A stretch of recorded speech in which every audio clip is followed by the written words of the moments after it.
ودابا جايبين ليا قشله ديال المخازنيه وقشله ديال الامن والقياد. علاش؟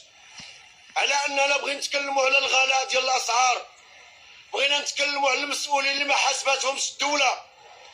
الدوله ما تحاسب المسؤولين الكبار اللي هربوا الفلوس ديال المغرب خارج ارض الوطن وداروا الفيلات والاراضي خارج ارض الوطن. الى ما قدراتش الدوله والمخزن ديالنا، ذاك المخزن ديال الفوق ديال الرباط والحس الصباط، المخزن اللي في الرباط والحس الصباط ما قادرينش على خنوس المسؤولين الكبار. هو راه حاضرينها، هو راه فيها الرجال ديالها، راه كاينين الرجال الحمد لله اللي يتكلموا. وما بغيناش هادشي يوقع في بلادنا. كثرتوا علينا الظلم وكثرتوا علينا الحضره، خليتونا حاضين بعضياتنا وضربتوا الرزيه.